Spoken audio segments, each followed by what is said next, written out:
भाई साहब श्लोक वाहिगुरु जी महला का चौथा खालसा, है। वाहिगुरु जी की फतेह जी। हाँ स्वागत जी, है जी ਤੁਹਾਡਾ ਸ਼ਲੋਕ ਸਾਰਿਆਂ ਦਾ ਮਹਲਾ ਚੌਥਾ। ਆਨਲਾਈਨ ਗੁਰਮਤਿ ਕਲਾਸ ਵਿੱਚ। ਜਿਵੇਂ ਕਿ ਆਪ ਸਾਰਿਆਂ ਨੂੰ ਪਤਾ ਹੈ ਕਿ ਅਸੀਂ ਕੁਝ ਦਿਨ ਤੋਂ ਸ੍ਰੀ ਗੁਰੂ ਗ੍ਰੰਥ ਸਾਹਿਬ ਜੀ ਦੇ ਅੰਦਰ ਜੋ ਵਾਰਾਂ ਨੇ ਉਹਨਾਂ ਦੀ ਵਿਚਾਰ ਸਾਂਝੀ ਕਰ ਰਹੇ ਹਾਂ। ਅਸੀਂ ਹੁਣ ਗੌੜੀ ਕੀ ਵਾਰ ਦੀ ਵਿਚਾਰ ਆਰੰਭ ਕੀਤੀ ਸੀ, ਜਿਸ ਵਿੱਚ ਅਸੀਂ ਕੱਲ ਤੱਕ 2 ਪੌੜੀਆਂ ਦੀ ਵਿਚਾਰ ਸਾਂਝੀ ਕਰ ਚੁੱਕੇ ਹਾਂ। ਤੀਜੀ ਪੌੜੀ ਦੀ ਵਿਚਾਰ ਅੱਜ ਆਰੰਭ ਕਰ ਰਹੇ ਹਾਂ।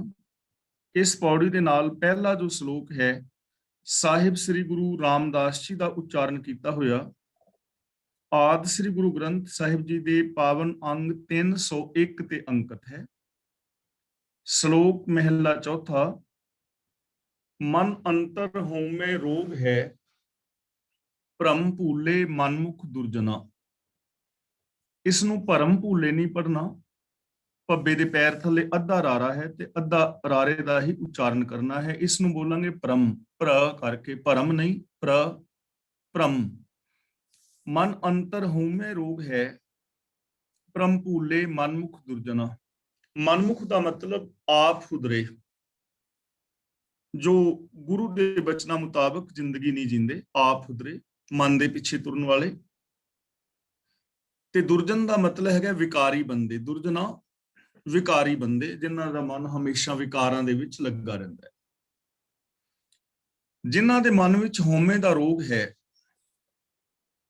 ਉਹ ਮਨ ਦੇ ਮੁਰੀਦ, ਆਪ ਹੁਦਰੇ, ਵਿਕਾਰੀ ਬੰਦੇ ਭਰਮ ਦੇ ਅੰਦਰ ਭੁੱਲੇ ਹੋਏ ਹਨ, ਭਟਕਣਾ ਦੇ ਵਿੱਚ ਪਏ ਹੋਏ ਹਨ।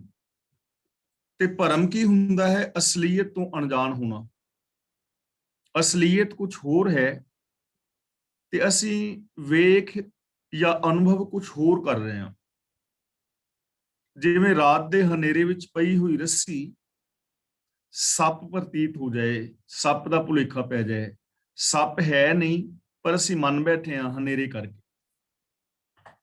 ਜਿਵੇਂ ਸਾਨੂੰ ਰੇਗਿਸਤਾਨ ਵਿੱਚ ਬਹੁਤ ਦੂਰ ਪਾਣੀ ਦਿਸਦਾ ਹੈ, ਸੜਕ ਤੇ ਵੀ ਕਈ ਵਾਰ ਚੱਲਦੇ ਆ ਆਪਨੇ ਦੇਖਿਆ ਹੋਵੇਗਾ ਕਿ ਕਾਫੀ ਦੂਰ ਇੰਜ ਪ੍ਰਤੀਤ ਹੁੰਦਾ ਹੈ ਕਿ ਜਿਵੇਂ ਸੜਕ ਤੇ ਪਾਣੀ ਹੈ, ਪਰ ਹੁੰਦਾ ਨਹੀਂ, ਭਰਮ।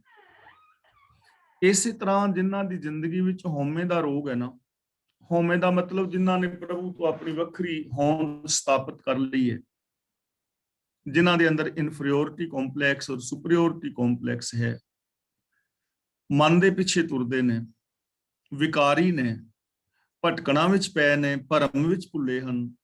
ਉਹਨਾਂ ਨੂੰ ਇੰਜ ਪ੍ਰਤੀਤ ਹੁੰਦਾ ਹੈ ਕਿ ਜਿਵੇਂ ਹੰਕਾਰੀ ਹੋ ਕੇ ਵਿਕਾਰ ਕਮਾਉਂਦਿਆਂ ਵੀ ਸਾਡੀ ਜ਼ਿੰਦਗੀ ਅੰਦਰ ਸੁਖ ਸ਼ਾਂਤੀ ਆ ਸਕਦੀ ਹੈ।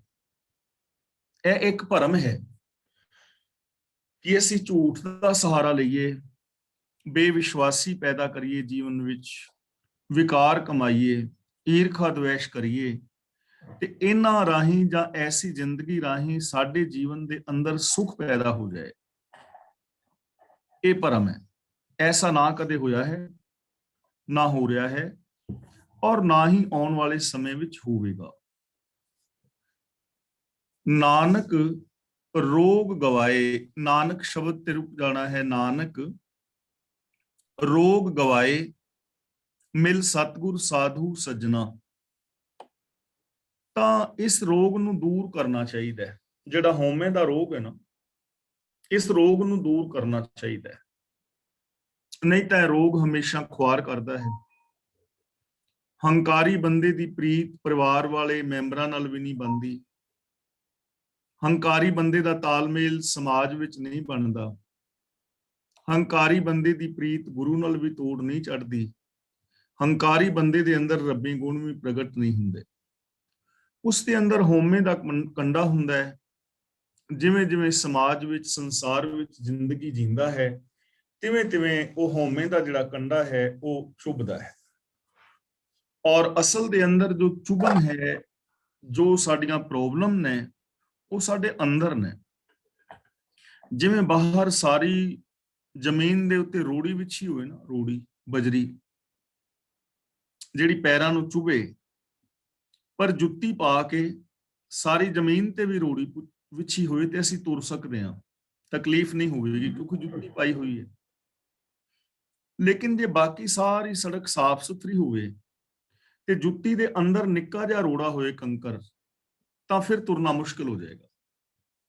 ਬਾਹਰ ਰੋੜੀ ਵਿਛੀ ਹੈ, ਜੁੱਤੀ ਪਾ ਕੇ ਅਸੀਂ ਉਹਦੇ ਤੁਰ ਸਕਦੇ ਹਾਂ, ਪਰ ਜੇ ਜੁੱਤੀ ਦੇ ਅੰਦਰ ਨਿੱਕਾ ਜਿਹਾ ਵੀ ਰੋੜਾ ਹੋਵੇ ਤਾਂ ਉਹ ਹਮੇਸ਼ਾ ਤੰਗ ਕਰੇਗਾ, ਫਿਰ ਤੁਰਨਾ ਮੁਸ਼ਕਲ ਹੋ ਜਾਏਗਾ। ਇਸ ਲਈ ਪ੍ਰੋਬਲਮ ਬਾਹਰ ਦੀਆਂ ਨਹੀਂ ਹੈ, ਪ੍ਰੋਬਲਮ ਸਾਡੇ ਅੰਦਰ ਨੇ। ਹਉਮੈ ਹੈ ਜਾਂ ਵਿਕਾਰ ਨੇ, ਪਾਪ ਨੇ, ਅਪਰਾਧ ਨੇ। ਜਦੋਂ ਸਾਡੀ ਸੋਚ ਦੇ ਅੰਦਰ ਹਉਮੈ ਹੋਵੇਗੀ ਤਾਂ ਉਹ ਚੁਭੇਗੀ ਹਰ ਥਾਂ ਤੇ, ਪਰੇਸ਼ਾਨ ਹੋਵਾਂਗੇ। ਇਸ ਲਈ ਇਸ ਰੋਗ ਨੂੰ ਦੂਰ ਕਰਨਾ ਚਾਹੀਦਾ ਹੈ। ਤੇ ਸਵਾਲ ਪੈਦਾ ਹੁੰਦਾ ਕਿ ਇਹਨੂੰ ਦੂਰ ਕਿਵੇਂ ਕਰੀਏ। ਗੁਰੂ ਜੀ ਕਹਿੰਦੇ ਨੇ ਨਾਨਕ ਰੋਗ ਗਵਾਏ, ਕਿ ਇਸ ਰੋਗ ਨੂੰ ਦੂਰ ਕਰ ਕਿਵੇਂ? ਮਿਲ ਸਤਿਗੁਰ ਸਾਧੂ ਸਜਣਾ, ਸਤਿਗੁਰ ਨੂੰ ਮਿਲ ਕੇ ਔਰ ਸਤਸੰਗਤ ਦੇ ਵਿੱਚ ਮਿਲ ਕੇ, ਜਿਹੜੇ ਗੁਰੂ ਦੇ ਪਿਆਰੇ ਨੇ, ਗੁਰੂ ਦੇ ਦੱਸੇ ਰਾਹਾਂ ਤੇ ਤੁਰਨ ਵਾਲੇ ਨੇ, ਉਹਨਾਂ ਦੇ ਨਾਲ ਆਪਣੀ ਸੰਗਤ ਰੱਖ ਔਰ ਗੁਰੂ ਦੇ ਚਰਨਾਂ ਦੀ ਸ਼ਰਨ ਲੈ, ਆਪਣੀ ਮਤ ਤਿਆਗ, ਗੁਰਮਤ ਦਾ ਧਾਰਨੀ ਹੋ, ਚੰਗੇ ਪੁਰਸ਼ਾਂ ਦੇ ਨਾਲ ਸੰਗਤ ਕਰ, ਤਾਂ ਤੇਰਾ ਇਹ ਹਉਮੈ ਦਾ ਰੋਗ ਗਵਾਚ ਸਕਦਾ ਹੈ। ਐਵੇਂ ਅਸੀਂ ਵੀ ਆਪਣੀ ਜ਼ਿੰਦਗੀ ਚੋਂ ਇਸ ਹਉਮੈ ਰੋਗ ਨੂੰ ਦੂਰ ਕਰ ਸਕਦੇ ਹਾਂ, ਇਹਦੇ ਤੋਂ ਅਸੀਂ ਛੁਟਕਾਰਾ ਪਾ ਸਕਦੇ ਹਾਂ। ਮਹਿਲਾ ਚੌਥਾ, ਮਨ ਰੱਤਾ ਮਨ ਤਨ ਰੱਤਾ ਰੰਗ ਸਿਉ, ਗੁਰਮੁਖ ਹਰ ਗੁਣ ਤਾਸ। ਗੁਰਮੁਖ ਦਾ ਮਤਲਬ ਗੁਰੂ ਦੇ ਚਰਨਾਂ ਦੀ ਸ਼ਰਨ ਵਿੱਚ ਰਹਿਣ ਵਾਲੇ। ਰੰਗ ਸਿਉ, ਸਿਉ ਦਾ ਮਤਲਬ ਨਾਲ, ਰੰਗ ਸਿਉ ਦਾ ਮਤਲਬ ਪ੍ਰੇਮ ਦੇ ਨਾਲ, ਰੰਗ ਦਾ ਮਤਲਬ ਹੈ ਪ੍ਰੇਮ। ਗੁਣਤਾਸ ਦਾ ਮੀਨਿੰਗ ਹੁੰਦਾ ਹੈ ਗੁਣਾਂ ਦਾ ਖਜ਼ਾਨਾ। ਸਤਿਗੁਰ ਦੇ ਸਨਮੁਖ ਰਹਿਣ ਵਾਲੇ ਮਨੁੱਖ ਦਾ ਮਨ ਵੀ ਔਰ ਸਰੀਰ ਵੀ ਗੁਣ ਨਿਧਾਨ ਹਰੀ ਦੇ ਪ੍ਰੇਮ ਨਾਲ ਰੰਗਿਆ ਰਹਿੰਦਾ ਹੈ। ਉਹਦੇ ਮਨ ਵਿੱਚ ਵੀ ਰੱਬੀ ਗੁਣਾਂ ਦਾ ਪਿਆਰ ਹੈ ਔਰ ਤਨ ਵਿੱਚ ਵੀ ਰੱਬੀ ਗੁਣਾਂ ਦਾ ਪਿਆਰ ਹੈ। ਕਿਹਦਾ? ਗੁਰਮੁਖ ਦਾ, ਜੋ ਗੁਰੂ ਦੇ ਚਰਨਾਂ ਦੀ ਸ਼ਰਨ ਪੈਂਦਾ ਹੈ, ਜੋ ਗੁਰੂ ਦੇ ਦੱਸੇ ਰਾਹਾਂ ਤੇ ਤੁਰਦਾ ਹੈ। ਉਹਦਾ ਮਨ ਵੀ ਔਰ ਉਹਦਾ ਤਨ ਵੀ ਗੁਣਾਂ ਦੇ ਖਜ਼ਾਨੇ ਪ੍ਰਭੂ ਦੇ ਪਿਆਰ ਦੇ ਨਾਲ ਰੰਗਿਆ ਰਹਿੰਦਾ ਹੈ। ਯਾਨੀ ਮਨ ਔਰ ਤਨ ਕਰਕੇ ਉਹਦਾ ਪਿਆਰ ਹੈ। ਹੁਣ ਇਹ ਚੀਜ਼ ਸਮਝਣ ਵਾਲੀ ਹੈ, ਜਿਸ ਦਾ ਪ੍ਰਭੂ ਦੇ ਨਾਲ ਮਨ ਔਰ ਤਨ ਕਰਕੇ ਪਿਆਰ ਹੋਏਗਾ ਨਾ, ਉਹਦੀ ਸੋਚ ਵੀ ਰੱਬ ਵਾਲੀ ਹੋਏਗੀ ਔਰ ਉਹਦੇ ਤਨ ਦੇ ਕਰਮ ਵੀ ਰੱਬ ਵਾਲੇ ਹੋਣਗੇ। ਯਾਨੀ ਉਹਦੀ ਸੋਚ ਵਿੱਚ ਵੀ ਰੱਬੀ ਗੁਣ ਨੇ ਔਰ ਉਹਦੇ ਤਨ ਦਾ ਮਤਲਬ ਬਿਹੇਵੀਅਰ ਦੇ ਅੰਦਰ ਵੀ ਰੱਬੀ ਗੁਣ ਨੇ। ਇਹ ਉਹਦੇ ਜੀਵਨ ਦੀ ਨਿਸ਼ਾਨੀ ਹੋਏਗੀ। ਜਿਸ ਦੀ ਰੱਬ ਦੇ ਨਾਲ ਪ੍ਰੀਤ ਹੈ, ਉਹ ਮਨ ਔਰ ਤਨ ਕਰਕੇ ਰੱਬੀ ਗੁਣਾ ਦਾ ਧਾਰਨੀ ਹੁੰਦਾ ਹੈ। ਜਨ ਨਾਨਕ, ਇੱਥੇ ਵਿਸਰਾਮ ਲਗਾਵਾਂਗੇ। ਹਰ ਸਰਨਾਗਤੀ, ਹਰ ਮੇਲੇ ਗੁਰ ਸ਼ਾਬਾਸ। ਸ਼ਾਬਾਸ ਦਾ ਮਤਲਬ ਹੈ ਗੁਰੂ ਦੀ ਅਸ਼ੀਸ ਨਾਲ, ਗੁਰੂ ਦੀ ਸ਼ਾਬਾਸ਼ੀ ਨਾਲ, ਗੁਰੂ ਵੱਲੋਂ ਮਿਲੀ ਸ਼ਾਬਾਸ਼ੀ, ਗੁਰੂ ਦੀ ਥਾਪਣਾ ਜਾਂ ਗੁਰੂ ਦੀ ਬਖਸ਼ਿਸ਼। ਤਾਂ ਜਿਸ ਨੂੰ ਸਤਿਗੁਰੂ ਦੀ ਥਾਪਣਾ ਮਿਲਦੀ ਹੈ, ਗੁਰੂ ਤੋਂ ਜੋ ਗਿਆਨ ਦੀ ਦਾਤ ਲੈਂਦਾ ਹੈ, ਉਹ ਬੰਦਾ ਪ੍ਰਭੂ ਦੀ ਸ਼ਰਨੀ ਪੈਂਦਾ ਹੈ, ਰੱਬੀ ਰਜਾ ਵਿੱਚ ਤੁਰਦਾ ਹੈ। ਤੇ ਜੋ ਰੱਬੀ ਰਜਾ ਦੇ ਅੰਦਰ ਤੁਰਦਾ ਹੈ, ਰੱਬ ਦੀ ਸ਼ਰਨਾਗਤ ਦੇ ਵਿੱਚ ਰਹਿੰਦਾ ਹੈ, ਉਹਨੂੰ ਹਰ ਮੇਲੇ ਰੱਬ ਆਪਣੇ ਨਾਲ ਮਿਲਾ ਲੈਂਦਾ ਹੈ, ਯਾਨੀ ਉਹ ਰੱਬ ਦੇ ਅੰਦਰ ਮਿਲ ਜਾਂਦਾ ਹੈ। ਤਾਂ ਸਾਰੀ ਪੰਕਤੀ ਦਾ ਜੋ ਭਾਵ ਹੈ ਉਹ ਇਹ ਹੋਏਗਾ ਕਿ ਜੋ ਗੁਰੂ ਦੀ ਸ਼ਾਬਾਸ਼ੀ ਪ੍ਰਾਪਤ ਕਰਦਾ ਹੈ, ਗੁਰੂ ਦੇ ਗਿਆਨ ਦੀ ਦਾਤ ਲੈਂਦਾ ਹੈ, ਗੁਰੂ ਦੀ ਕਿਰਪਾ ਦਾ ਪਾਤਰ ਬਣਦਾ ਹੈ, ਗੁਰੂ ਤੋਂ ਗਿਆਨ ਦੀ ਦਾਤ ਲੈ ਕੇ ਰੱਬੀ ਰਜਾ ਵਿੱਚ ਤੁਰਦਾ ਹੈ, ਰੱਬ ਦੀ ਸ਼ਰਨ ਵਿੱਚ ਜਾਂਦਾ ਹੈ, ਐਸੇ ਮਨੁੱਖ ਨੂੰ ਰੱਬ ਆਪ ਆਪਣੇ ਨਾਲ ਮਿਲਾ ਲੈਂਦਾ ਹੈ। ਹੁਣ ਦੇਖੋ, ਰੱਬ ਦੇ ਨਾਲ ਮਿਲਣ ਦਾ, ਰੱਬ ਵਰਗੇ ਹੋਣ ਦਾ ਕਿੰਨਾ ਸੌਖਾ ਔਰ ਕਿੰਨਾ ਸੁੰਦਰ ਫਾਰਮੂਲਾ ਹੈ ਕਿ ਅਸੀਂ ਗੁਰੂ ਦੇ ਦੱਸੇ ਰਾਹ ਤੇ ਤੁਰਨਾ ਹੈ। ਜਦੋਂ ਅਸੀਂ ਗੁਰੂ ਦੇ ਦੱਸੇ ਰਾਹ ਤੇ ਤੁਰਾਂਗੇ, ਗੁਰੂ ਦੇ ਦੱਸੇ ਕੰਮ ਕਰਾਂਗੇ, ਗੁਰੂ ਵੱਲੋਂ ਸਾਨੂੰ ਸ਼ਾਬਾਸ਼ੀ ਮਿਲੇਗੀ, ਰਹਿਮਤ ਮਿਲੇਗੀ, ਬਖਸ਼ਿਸ਼ ਮਿਲੇਗੀ। ਤੇ ਜੇ ਅਸੀਂ ਗੁਰੂ ਦੇ ਦੱਸੇ ਰਾਹਾਂ ਤੇ ਤੁਰਦੇ ਹਾਂ, ਰੱਬੀ ਰਜਾ ਵਿੱਚ ਰਹਿੰਦੇ ਹਾਂ, ਤਾਂ ਰੱਬ ਸਾਨੂੰ ਆਪਣੇ ਨਾਲ ਮਿਲਾ ਲਵੇਗਾ। ਤਾਂ ਇਹਦਾ ਮਤਲਬ ਗੁਰੂ ਗਿਆਨ ਮੁਤਾਬਕ ਰੱਬੀ ਰਜਾ ਵਿੱਚ ਤੁਰਨ ਵਾਲਾ ਇਨਸਾਨ ਰੱਬ ਦੇ ਅੰਦਰ ਸਮਾ ਕੇ ਰੱਬ ਵਰਗਾ ਹੋ ਜਾਂਦਾ। ਪੌੜੀ, ਤੂੰ ਕਰਤਾ ਪੁਰਖ ਅਗੰਮ ਹੈ, ਕਿਸ ਨਾਲ ਤੂੰ ਵੜੀਏ। ਵੜੀਏ ਦਾ ਮਤਲਬ ਹੈਗਾ ਵਡਿਆਈਏ, ਤੁਲਨਾ ਦੇਵੀਏ। ਅਸੀਂ ਇਹ ਕਿਵੇਂ ਕਹੀਏ ਕਿ ਤੂੰ ਫਲਾਂ ਬੰਦੇ ਦੇ ਬਰਾਬਰ ਹੈ। ਜਿਵੇਂ ਅਸੀਂ ਕਹਿ ਦਿੰਦੇ ਆ ਨਾ ਕਿ ਇਹ ਬੱਚਾ ਤੇ ਆਪਣੀ ਮਾਂ ਵਰਗਾ ਹੈ ਜਾਂ ਆਪਣੇ ਪਿਓ ਵਰਗਾ ਹੈ, ਤਾਂ ਰੱਬ ਨੂੰ ਅਸੀਂ ਕਿਹਦੇ ਬਰਾਬਰ ਕਹੀਏ ਕਿ ਰੱਬ ਕਿਹਦੇ ਵਰਗਾ ਹੈ। ਕੋਈ ਐਸਾ ਕੋਈ ਹੋਵੇ ਤਾਂ ਹੈ ਨਾ। ਤਾਂ ਗੁਰੂ ਜੀ ਕਹਿੰਦੇ ਨੇ, ਹੇ ਪ੍ਰਭੂ ਤੂੰ ਕਰਤਾ, ਯਾਨੀ ਤੂੰ ਸਾਰੀ ਸ੍ਰਿਸ਼ਟੀ ਦਾ ਰਚਣ ਵਾਲਾ ਹੈ। ਪੁਰਖ ਦਾ ਮਤਲਬ ਕਾਇਨਾਤ ਦੇ ਜਰਰੇ ਜਰਰੇ ਅੰਦਰ ਸਮਾਇਆ ਹੋਇਆ ਹੈ, ਤੇ ਅਗੰਮ ਦਾ ਮਤਲਬ ਅਪਹੁੰਚ ਹੈ। ਰੱਬ ਅਪਹੁੰਚ ਹੈ, ਸਾਡੀ ਸੋਚ ਤੋਂ ਪਰੇ ਹੈ। ਅਸੀਂ ਇਹ ਨਹੀਂ ਕਹਿ ਸਕਦੇ ਕਿ ਦੁਨੀਆ ਇੱਥੋਂ ਸ਼ੁਰੂ ਹੁੰਦੀ ਹੈ ਤੇ ਇੱਥੇ ਖਤਮ ਹੋ ਜਾਂਦੀ ਹੈ। ਅਸੀਂ ਇਹ ਨਹੀਂ ਕਹਿ ਸਕਦੇ ਕਿ ਰੱਬ ਦੇ ਇੰਨੇ ਕੁ ਗੁਣ ਨੇ, ਇੰਨੀ ਕੁ ਤਾਕਤ ਹੈ। ਐਵੇਂ ਨਹੀਂ ਹੈ, ਉਹ ਅਗੰਮ ਹੈ, ਅਪਹੁੰਚ ਹੈ, ਅਨੰਤ ਹੈ। हे ਪ੍ਰਭੂ ਤੂੰ ਸੰਸਾਰ ਦਾ ਰਚਨਹਾਰ ਹੈ, ਜਗਤ ਦੇ ਕਣ ਕਣ ਵਿੱਚ ਸਮਾਇਆ ਹੋਇਆ ਹੈ, ਸਾਡੀ ਸਮਝ ਤੋਂ ਪਰੇ ਹੈ। ਕਿਸ ਨਾਲ ਤੂੰ ਵੜੀਏ ਦਾ ਮਤਲਬ ਤੈਨੂੰ ਕਿਹਦੀ ਤੁਲਨਾ ਦਈਏ, ਕਿਸ ਦੇ ਨਾਲ ਤੁਲਨਾ ਕਰੀਏ, ਕਿਹਨੂੰ ਕਹੀਏ ਕਿ ਰੱਬ ਫਲਾਂ ਬੰਦੇ ਵਰਗਾ ਹੈ, ਯਾਨੀ ਤੂੰ ਸਭ ਤੋਂ ਮਹਾਨ ਹੈ। ਤੇਰੇ ਵਰਗਾ ਇਸ ਦੁਨੀਆ ਦੇ ਵਿੱਚ ਹੋਰ ਕੋਈ ਨਹੀਂ ਹੈ। ਤਾਂ ਹੁਣ ਰੱਬ ਬਾਰੇ ਇਹ ਚੀਜ਼ ਸਮਝਣ ਵਾਲੀ ਹੈ ਕਿ ਇੱਕ ਤਾਂ ਕ੍ਰੀਏਟਰ ਹੈ, ਦੂਜਾ ਇਹ ਹੈ ਕਿ ਆਪਣੀ ਰਚਨਾ ਤੋਂ ਵੱਖਰਾ ਨਹੀਂ, ਪੁਰਖ। ਪੁਰਖ ਦਾ ਮਤਲਬ ਰਮਿਆ ਹੋਇਆ, ਜਰਰੇ ਜਰਰੇ ਅੰਦਰ ਸਮਾਇਆ ਹੋਇਆ, ਵੱਖਰਾ ਬੈਠਾ ਹੋਇਆ ਨਹੀਂ ਹੈ ਕਿ ਕਿਤੇ ਸਵਰਗ ਵਿੱਚ ਬੈਠਾ ਹੋਵੇ, ਜੰਨਤ ਵਿੱਚ ਬੈਠਾ ਹੋਵੇ, ਜਾਂ ਕਿਤੇ ਵੱਖਰੇ ਸੱਚਖੰਡ ਵਿੱਚ ਬੈਠਾ ਹੋਵੇ, ਜਾਂ ਕਿਤੇ ਵੱਖਰੇ ਬੈਕੁੰਠ ਧਾਮ ਵਿੱਚ ਬੈਠਾ ਹੋਏ। ਐਸਾ ਨਹੀਂ, ਜਰਰੇ ਜਰਰੇ ਅੰਦਰ ਸਮਾਇਆ ਹੋਇਆ ਹੈ, ਸ਼ਕਤੀ ਰੂਪ ਹੈ, ਨਿਯਮ ਰੂਪ ਹੈ, ਹੁਕਮ ਰੂਪ ਹੈ।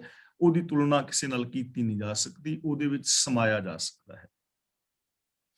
ਤੁਧ ਜੇਵਡ ਹੋਏ ਸੋ ਆਖੀਐ, ਤੁਧ ਜੇਹਾ ਤੂੰ ਹੈ ਪੜੀਐ। ਇੱਥੇ ਪੜੀਐ ਨਹੀਂ ਬੋਲਣਾ, ਪੜੀਐ। ਰੜਾੜੇ ਦੇ ਥੱਲੇ ਅੱਧਾ ਹਾਹਾ ਬੋਲਣਾ ਹੈ, ਪੜਨਾ। ਜੇ ਪੜੀਏ ਬੋਲਾਂਗੇ, ਪੜਨ ਦਾ ਮਤਲਬ ਹੁੰਦਾ ਹੈ ਲੇਟ ਜਾਣਾ, ਤੇ ਪੜਨ ਦਾ ਮਤਲਬ ਹੁੰਦਾ ਹੈ ਪੜਨਾ। ਇੱਥੇ ਜਿਵੇਂ ਕਿਤਾਬ ਆਦਿ ਪੜ੍ਹੀ ਦੀ ਹੈ ਨਾ, ਉਸ ਪੜ੍ਹਾਈ ਦੀ ਗੱਲ ਹੈ, ਪੜ੍ਹੀਏ, ਪੜ੍ਹੀਏ, ਪੜ੍ਹਨਾ। ਤੁਧ ਜੇਵਡ ਹੋਏ ਸੋ ਆਖੀਐ। ਕਿਸੇ ਦਾ ਨਾਮ ਤਾਂ ਲਈ ਜੇ ਕੋਈ ਤੇਰੇ ਜਿਹਾ ਵੱਡਾ ਹੋਰ ਹੋਵੇ, ਤਾਂ ਅਸੀਂ ਕਹੀਏ ਕਿ ਰੱਬ ਉਸ ਬੰਦੇ ਵਰਗਾ ਹੈ। ਤੇਰੇ ਵਰਗਾ, ਤੇਰੇ ਜਿਹਾ ਹੋਰ ਕੋਈ ਹੈ ਹੀ ਨਹੀਂ ਹੈ। ਤੁਧ ਜਿਹਾ ਤੂੰ ਹੈ ਪੜ੍ਹੀਏ। ਪੜ੍ਹੀਏ ਦਾ ਮਤਲਬ ਪੜ੍ਹਿਆ, ਪੜ੍ਹ ਸਕਦੇ ਹਾਂ, ਕਹਿ ਸਕਦੇ ਹਾਂ, ਕਹੀਦਾ ਹੈ। ਤੈਨੂੰ ਹੀ ਤੇਰੇ ਜਿਹਾ ਆਖ ਸਕਦੇ ਹਾਂ ਕਿ ਰੱਬ ਵਰਗਾ ਰੱਬ ਆਪ ਹੀ ਹੈ। ਤੂੰ ਆਪਣੇ ਵਰਗਾ ਆਪ ਹੈ, ਤੇਰੇ ਵਰਗਾ ਹੋਰ ਕੋਈ ਨਹੀਂ ਜੋ ਸੰਸਾਰ ਨੂੰ ਚਲਾ ਸਕੇ ਜਾਂ ਸੰਸਾਰ ਦੇ ਨਿਯਮਾਂ ਦੇ ਵਿਰੁੱਧ ਕੁਝ ਕਰ ਸਕੇ, ਐਸੀ ਰਚਨਾ ਰਚ ਸਕੇ। ਤੇਰੇ ਵਰਗਾ ਹੋਰ ਕੋਈ ਨਹੀਂ, ਤੇਰੇ ਵਰਗਾ ਤੂੰ ਹੀ ਕਿਹਾ ਜਾ ਸਕਦਾ ਹੈ। ਤੇਰੇ ਵਰਗਾ ਹੋਰ ਹੈ ਦੁਨੀਆ ਦੇ ਅੰਦਰ ਹੈ ਨਹੀਂ। ਕੋਈ ਦੇਵੀ, ਕੋਈ ਦੇਵਤਾ, ਮੜੀ ਕਬਰ ਆਦਿ ਕੁਝ ਵੀ ਉਹਦੇ ਵਰਗਾ ਨਹੀਂ ਹੈ। ਤੂੰ ਘੱਟ ਘੱਟ ਇੱਕ ਵਰਤਦਾ ਗੁਰਮੁਖ ਪ੍ਰਗੜੀਏ। ਪ੍ਰਗੜੀਏ ਦਾ ਮਤਲਬ ਪ੍ਰਗਟ ਹੁੰਦਾ ਹੈ। ਘੱਟ ਘੱਟ ਹਰ ਸਰੀਰ ਵਿੱਚ ਇੱਕ ਵਰਤਦਾ ਦਾ ਮਤਲਬ ਇੱਕੋ ਹੀ ਵਿਆਪਕ ਹੈ। ਤੂੰ ਹਰ ਸਰੀਰ ਦੇ ਅੰਦਰ ਵਿਆਪਕ ਹੈ, ਇੱਕ ਹੈ, ਤੇ ਇੱਕ ਹੀ ਤੂੰ ਸਾਰੇ ਸਰੀਰਾਂ ਦੇ ਵਿੱਚ ਵਿਆਪਕ ਹੈ। ਹਰ ਸਰੀਰ ਵਿੱਚ ਵਿਆਪਕ ਹੈ, ਹਰ ਸਰੀਰ ਵਿੱਚ ਬੈਠਾ ਹੈ, ਮਿਲਿਆ ਹੋਇਆ ਹੈ, ਪਰ ਪ੍ਰਗਟ ਨਹੀਂ ਹੈ ਨਾ, ਪ੍ਰਤੱਖ ਨਹੀਂ ਹੈ। ਜਿਵੇਂ ਲੱਕੜ ਦੇ ਅੰਦਰ ਅੱਗ ਤੇ ਹੈ, ਪਰ ਪ੍ਰਗਟ ਨਹੀਂ ਹੈ। ਪ੍ਰਗਟ ਹੁੰਦੀ ਹੈ ਜੇ ਮਾਚਿਸ ਆਦਿਕ ਦੇ ਨਾਲ ਉਹਦੇ ਵਿੱਚ ਅਗਨੀ ਲਗਾ ਦਿੱਤੀ ਜਾਏ, ਜਾਂ ਕਿਸੇ ਹੋਰ ਤਰੀਕੇ ਨਾਲ ਰਗੜ ਦੁਆਰਾ ਪੈਦਾ ਕੀਤੀ ਜਾ ਸਕਦੀ ਹੈ। ਦੁੱਧ ਦੇ ਵਿੱਚ ਘਿਓ ਤਾਂ ਹੈ, ਲੇਕਿਨ ਪ੍ਰਗਟ ਨਹੀਂ ਹੈ, ਦਿਸਦਾ ਨਹੀਂ ਹੈ। ਪਰ ਜਦੋਂ ਅਸੀਂ ਦੁੱਧ ਨੂੰ ਜਾਗ ਲਗਾਉਂਦੇ ਹਾਂ, ਦਹੀਂ ਬਣਾ ਕੇ ਦਹੀਂ ਨੂੰ ਰਿੜਕਦੇ ਹਾਂ, ਤਾਂ ਮੱਖਣ ਆ ਜਾਂਦਾ, ਮੱਖਣ ਤੋਂ ਘਿਓ ਬਣ ਜਾਂਦਾ। ਹੁਣ ਹੈ ਦੁੱਧ ਦੇ ਵਿੱਚ, ਪਰ ਦਿਸ ਨਹੀਂ ਰਿਹਾ, ਪ੍ਰਗਟ ਨਹੀਂ ਹੈ। ਜਿਵੇਂ ਦੁੱਧ ਦੇ ਵਿੱਚੋਂ ਮਧਾਣੀ ਨਾਲ ਮੱਖਣ ਕੱਢ ਲਈਦਾ ਹੈ, ਅੱਗ ਨਾਲ ਜਾਂ ਕਿਸੇ ਰਗੜ ਦੇ ਨਾਲ ਲੱਕੜ ਦੇ ਵਿੱਚੋਂ ਅੱਗ ਪ੍ਰਗਟ ਕਰ ਲਈਦੀ ਹੈ। ਤਾਂ ਸਾਡੇ ਅੰਦਰ ਵੀ ਰੱਬ ਤਾਂ ਹੈ, ਪਰ ਪ੍ਰਗਟ ਨਹੀਂ। ਹੁਣ ਉਹ ਪ੍ਰਗਟ ਕਿਵੇਂ ਹੋਏਗਾ? ਗੁਰਮੁਖ ਪ੍ਰਗੜੀਏ। ਗੁਰਮੁਖ ਦਾ ਮਤਲਬ ਸਤਿਗੁਰ ਦੇ ਸਨਮੁਖ ਰਹਿਣ ਨਾਲ ਉਹਨਾਂ ਦੇ ਅੰਦਰ ਤੂੰ ਪ੍ਰਗਟ ਹੋ ਜਾਂਦਾ ਹੈ, ਉਹਨਾਂ ਦੇ ਅੰਦਰ ਤੂੰ ਪ੍ਰਤੱਖ, ਉਹ ਆਪਣੇ ਅੰਦਰੋਂ ਪ੍ਰਗਟ ਕਰ ਲੈਂਦੇ ਨੇ। ਹੁਣ ਇਹ ਚੀਜ਼ ਸਮਝਣ ਵਾਲੀ ਹੈ। ਅੰਦਰੋਂ ਪ੍ਰਗਟ ਕਰਨ ਦਾ ਮਤਲਬ ਇਹ ਨਹੀਂ ਕਿ ਰੱਬ ਕਿਸੇ ਸ਼ਕਲ ਦੇ ਵਿੱਚ ਪ੍ਰਗਟ ਹੋ ਜਾਂਦਾ ਹੈ ਤੇ ਸਾਹਮਣੇ ਆ ਕੇ ਖਲੋ ਜਾਂਦਾ ਹੈ ਤੇ ਕਹਿੰਦਾ ਮੰਗੋ ਕੀ ਮੰਗਦੇ ਹੋ। ਜਿਵੇਂ ਅਸੀਂ ਬਹੁਤ ਸਾਰੀਆਂ ਕਹਾਣੀਆਂ ਭਗਤਾਂ ਦੇ ਨਾਲ ਵੀ ਜੋੜ ਦਿੱਤੀਆਂ ਨੇ ਕਿ ਭਗਤ ਨਾਮਦੇਵ ਜੀ ਨੂੰ 72 ਵਾਰੀ ਰੱਬ ਨੇ ਦਰਸ਼ਨ ਦਿੱਤੇ, ਤੇ ਜਿਵੇਂ ਉਹ ਸਾਡੇ ਤੋਂ ਪੁੱਛ ਕੇ ਦੇ ਰਿਹਾ ਸੀ ਗਿਣਤੀ ਮਿੰਤੀ ਨਾਲ। ਐਵੇਂ ਨਹੀਂ ਹੈ ਕਿ ਉਹ ਸਰੀਰ ਬਣ ਕੇ। ਹੁਣ ਪ੍ਰਗਟ ਕਿਵੇਂ ਹੈ? ਰੱਬ ਸਾਡੇ ਅੰਦਰ ਗੁਣਾਂ ਦੇ ਰੂਪ ਵਿੱਚ ਹੈ, ਸੁਭਾਅ ਦੇ ਰੂਪ ਵਿੱਚ।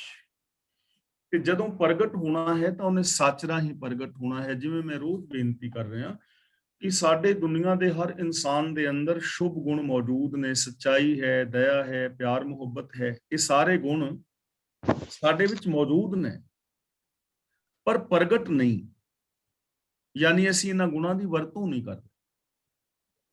ਜੋ ਗੁਰੂ ਦੇ ਦੱਸੇ ਰਾਹਾਂ ਤੇ ਤੁਰਨ ਵਾਲੇ ਨੇ ਉਹ ਇਹਨਾਂ ਗੁਣਾਂ ਦੀ ਵਰਤੋਂ ਕਰਦੇ ਨੇ।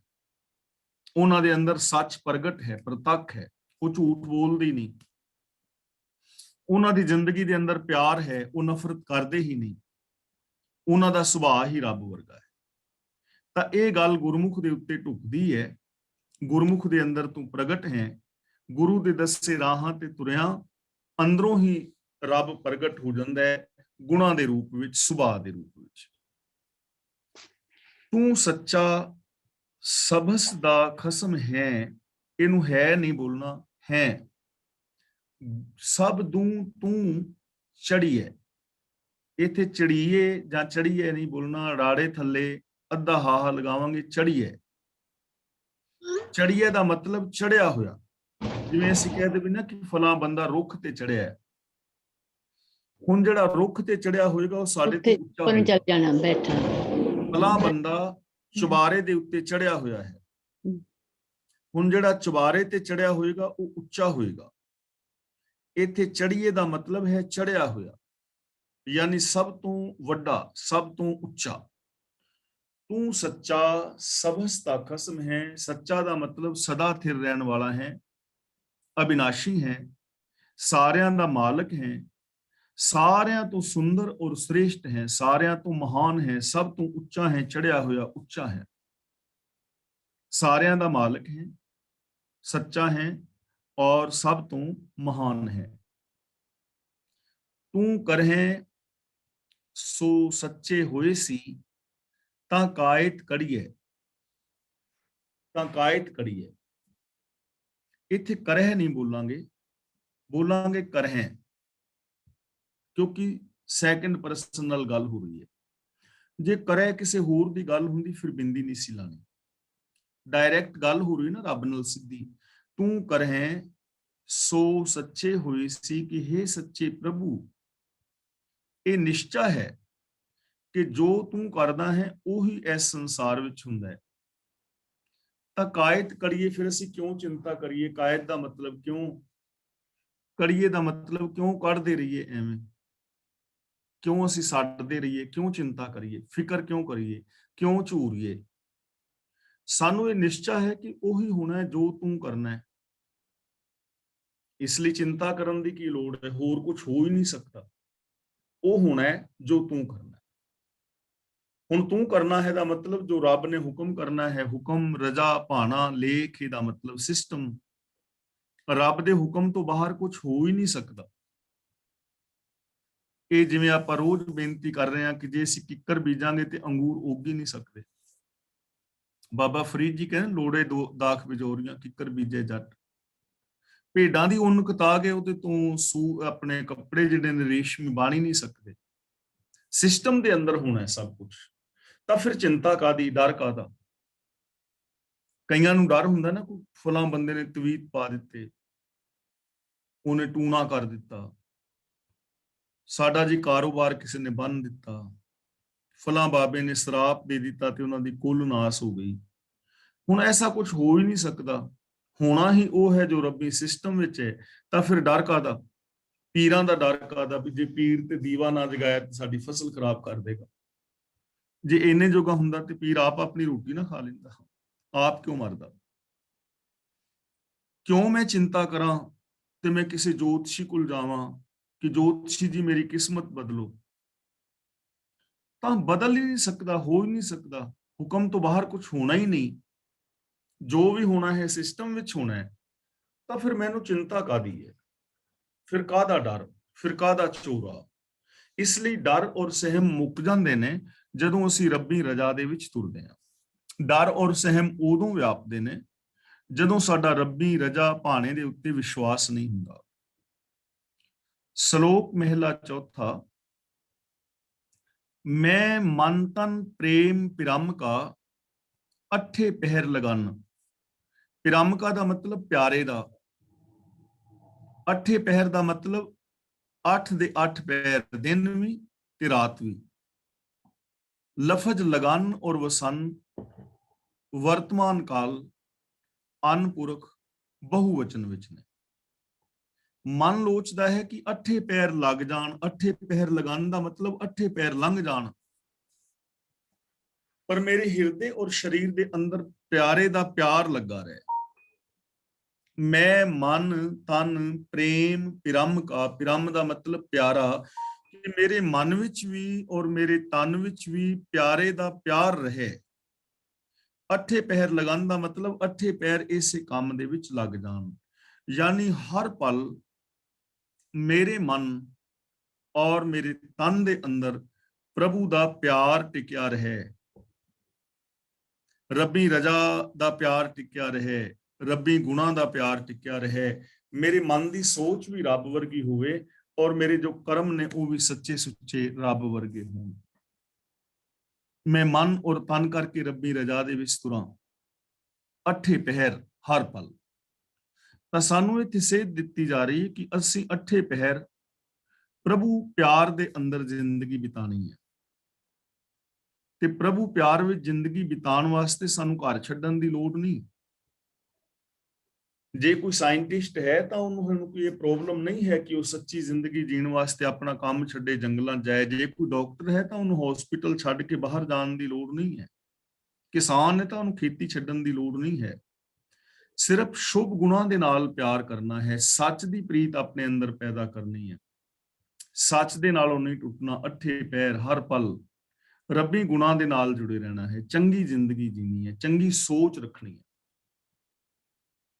जन नानक किरपा धार प्रभ सतगुर सुख वसन। सुख दे खखे नाल सिहारी है, सुख विच। सतगुर सुख का मतलब सतगुर दे सुख विच। धार का मतलब धारी है, क्योंकि हे नानक जिन्ना मनुखा ते हरि इहो जी किरपा करता है वो सतगुर दे बख्शे हुए सुख दे विच सदा वसते ने। जिन्ना ते प्रभु की कृपा हुई वो सतगुर दे बख्शे सुख विच वसते ने। यानी सतगुर दे सुख का मतलब जो गुरु दे ज्ञान राही सुख पैदा हुंदा है, गुरु दे दसे राहां ते तुरिया जो सुख मिलता है, गुरु दी मत दे धारनी बनन दे नाल जो सुख मिलता है। हुण गुरु जी सानू हुक्म रजा विच चलण दी प्रेरणा दिंदे ने। ਅੱਖਾਂ ਦੇ ਨਾਲ ਜੋਤ ਨੂੰ ਵੇਖਣਾ, ਜਾਤ ਨੂੰ ਨਹੀਂ। ਕੰਨਾਂ ਨਾਲ ਸੱਚ ਸੁਣਨਾ, ਹੱਥਾਂ ਨਾਲ ਚੰਗੇ ਕਰਮ ਕਰਨੇ, ਜ਼ਬਾਨ ਦੇ ਨਾਲ ਮਿੱਠੇ ਪਿਆਰੇ ਔਰ ਸੱਚੇ ਬੋਲ ਬੋਲਣੇ, ਪੈਰਾਂ ਦੇ ਨਾਲ ਗੁਰਮਤ ਦੇ ਰਾਹਾਂ ਤੇ ਤੁਰਨਾ, ਮਨ ਕਰਕੇ ਚੰਗਾ ਸੋਚਣਾ, ਇਹੀ ਹੈ ਗੁਰੂ ਦੀ ਸਿੱਖਿਆ। ਤੇ ਐਸੀ ਜ਼ਿੰਦਗੀ ਜੀਣ ਦੇ ਨਾਲ ਜਿਹੜਾ ਸੁਖ ਪੈਦਾ ਹੋਏਗਾ ਨਾ, ਉਹ ਗੁਰੂ ਦੀ ਸਿੱਖਿਆ ਦਾ ਸੁਖ ਹੈ, ਗੁਰੂ ਦੀ ਬਖਸ਼ਿਸ਼ ਹੈ। ਤਾਂ ਫਿਰ ਉਹ ਲੋਕ ਉਸ ਸੁਖ ਨੂੰ ਮਾਣਦੇ ਨੇ। ਤਾਂ ਅਸੀਂ ਸੌਖੇ ਸ਼ਬਦਾਂ ਵਿੱਚ ਐਵੇਂ ਕਹਿ ਸਕਦੇ ਹਾਂ ਕਿ ਜੋ ਗੁਰੂ ਦੇ ਦੱਸੇ ਰਾਹਾਂ ਤੇ ਤੁਰਦੇ ਨੇ, ਰੱਬ ਦੀ ਰਹਿਮਤ ਦਾ ਪਾਤਰ ਬਣਦੇ ਨੇ, ਉਹ ਹਮੇਸ਼ਾ ਸੁਖ ਦੇ ਅੰਦਰ ਵਸਦੇ ਨੇ। ਮਨ ਬਚਨ ਔਰ ਕਰਮ ਕਰਕੇ ਉਹ ਲੋਕ ਸੁਖੀ ਔਰ ਸ਼ਾਂਤ ਰਹਿੰਦੇ। ਇਸ ਲਈ ਜੇ ਅਸੀਂ ਵੀ ਸੁਖੀ ਔਰ ਸ਼ਾਂਤ ਹੋਣਾ ਚਾਹੁੰਦੇ ਹਾਂ ਤਾਂ ਸਾਨੂੰ ਵੀ ਗੁਰਬਾਣੀ ਮੁਤਾਬਕ ਜ਼ਿੰਦਗੀ ਜੀਣੀ ਚਾਹੀਦੀ ਹੈ ਔਰ ਰੱਬੀ ਗੁਣਾਂ ਦੇ ਧਾਰਨੀ ਹੋਣਾ ਚਾਹੀਦਾ। ਮਹਿਲਾ ਚੌਥਾ। जिन अंदर प्रीत पिरम की ज्यों बोलन तिवें सुहन।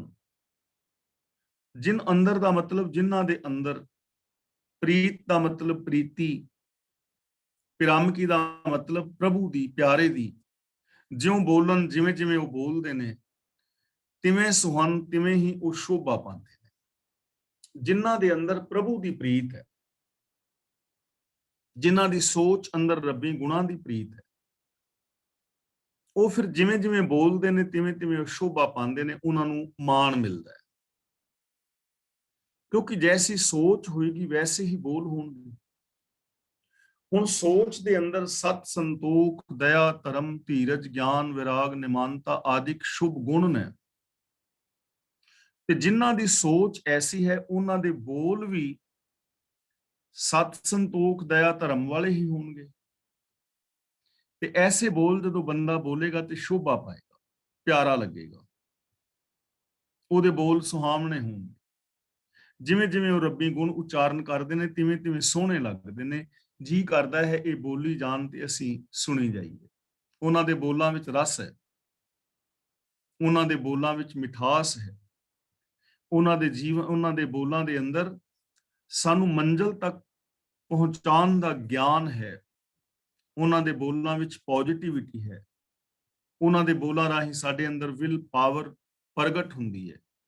ਉਹਨਾਂ ਦੇ ਬੋਲਾਂ ਰਾਹੀਂ ਸਾਡੇ ਅੰਦਰ ਇਨਸਾਨੀਅਤ ਜਾਗਦੀ ਹੈ। ਤਾਂ ਉਹ ਚੰਗੇ ਲੱਗਦੇ ਨੇ, ਪਿਆਰੇ ਲੱਗਦੇ ਨੇ, ਸ਼ੋਭਾ ਪਾਉਂਦੇ ਨੇ। ਇਸ ਲਈ ਜੇ ਅਸੀਂ ਵੀ ਚਾਹੁੰਦੇ ਹਾਂ ਸਾਨੂੰ ਵੀ ਸ਼ੋਭਾ ਮਿਲੇ, ਤਾਂ ਸਾਨੂੰ ਵੀ ਆਪਣੀ ਸੋਚ ਅੰਦਰ ਰੱਬੀ ਗੁਣ ਵਸਾਣੇ ਚਾਹੀਦੇ ਨੇ, ਔਰ ਰੱਬੀ ਗੁਣਾਂ ਵਾਲੇ ਬੋਲ ਬੋਲਣੇ ਚਾਹੀਦੇ ਨੇ। ਨਾਨਕ ਹਰ ਆਪੇ ਜਾਣਦਾ, ਜਿਨ ਲਾਈ ਪ੍ਰੀਤ ਪਿਰੰਨ। ਪਿਰੰਨ ਦਾ ਮਤਲਬ ਜਿਸ ਪਿਰ ਨੇ, ਨੰਨੇ ਨਾਲ ਸਿਹਾਰੀ ਹੈ ਨਾ, ਪਤੀ ਨੇ, ਪ੍ਰਭੂ ਨੇ। ਲਾਈ ਦਾ ਮਤਲਬ ਲਾਈ ਹੈ, ਪਿਰੰਨ ਨੇ, ਪਿਰੰਨ ਦਾ ਮਤਲਬ ਪਿਰ ਨੇ, ਪਤੀ ਨੇ। ਜਿਨ ਦਾ ਮਤਲਬ ਜਿਸ ਨੇ, ਜਿਨ ਲਾਈ ਪ੍ਰੀਤ ਪਿਰੰਨ। ਇਹ ਭੇਦ ਜੀਵ, ਇਸ ਭੇਦ ਦੀ ਵੀ ਜੀਵ ਨੂੰ ਸਾਰ ਨਹੀਂ। ਇਹ ਪਿਆਰ ਜਿਨਨੇ ਲਾਇਆ ਉਹ ਆਪ ਜਾਣਦਾ ਹੈ। ਜਿਨ੍ਹਾਂ ਦੇ ਅੰਦਰ ਪ੍ਰਭੂ ਦੀ ਪ੍ਰੀਤ ਹੈ ਨਾ, ਰੱਬੀ ਗੁਣਾਂ ਦੀ, ਉਹਨਾਂ ਨੂੰ ਦੱਸਣ ਦੀ ਲੋੜ ਨਹੀਂ ਹੈ ਕਿ ਮੈਂ ਰੱਬ ਨਾਲ ਪਿਆਰ ਕਰਦਾ, ਮੈਂ ਗੁਰੂ ਨਾਲ ਪਿਆਰ ਕਰਦਾ, ਮੇਰਾ ਰੱਬ ਤੇ ਜਾਂ ਗੁਰੂ ਤੇ ਵਿਸ਼ਵਾਸ ਹੈ।